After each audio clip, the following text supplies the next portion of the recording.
Halo, assalamualaikum. Hari ini aku mau kasih tahu ada video, ada beberapa pemain Indonesia yang nggak dipanggil Sintayong ya guys. Itu siapa aja dan karena apa ya guys? Oke, kita lihat videonya guys. 5 pemain tak dipanggil Sintayong di Indonesia versus Irak dan Filipina. 1. Maarten Paes. Kiper naturalisasi kelahiran Belanda ini sebenarnya telah menjalani pengambilan sumpah menjadi warga negara Indonesia pada 30 April lalu di Jakarta. Namun nama Paes tidak tercantum dalam daftar 22 pemain yang dipanggil timnas Indonesia versus Irak dan Filipina.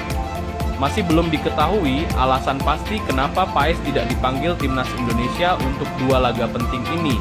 Ada kemungkinan Paes masih terganjal masalah administrasi yang belum terselesaikan. 2. Elkan Baggett. Elkan Baggett juga tidak masuk dalam daftar 22 pemain yang dipanggil timnas Indonesia untuk melawan Irak dan Filipina. Sebelumnya Elkan Baggett juga tidak kunjung hadir ketika dipanggil Sintayong untuk memperkuat timnas Indonesia U23 jelang melawan Guinea di playoff Olimpiade 2024. Tak lama kemudian Baggett justru mengunggah momen sedang liburan di Maladewa. 3. Mark Klok, gelandang Persib Bandung. Mark Klok secara mengejutkan tidak masuk dalam daftar 22 pemain timnas Indonesia untuk melawan Irak dan Filipina. Sebelumnya Mark Klok tidak ikut saat timnas Indonesia menang 3-0 atas Vietnam di laga terakhir dengan alasan akan menjalani pengobatan di Singapura. Mark Klok juga tidak dimainkan oleh STI saat Indonesia menang 1-0 atas Vietnam di GBK dan saat tim Garuda kalah 0-4 dari Australia di Piala Asia.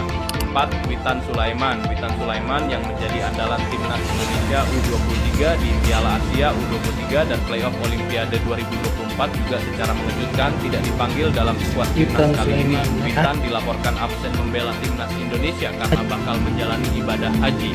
Kabar ini dikonfirmasi oleh Ketua Badan Tim Nasional Sumarji. Ketidakhadiran Wita juga diduga karena sang pemain mendapat hukuman akumulasi kartu kuning lantaran kini sang pemain sudah mengantongi 2 kartu kuning yaitu saat menghadapi Vietnam di GBK dan Hanoi. 5. Ramadan Sananta, penyerang timnas Indonesia.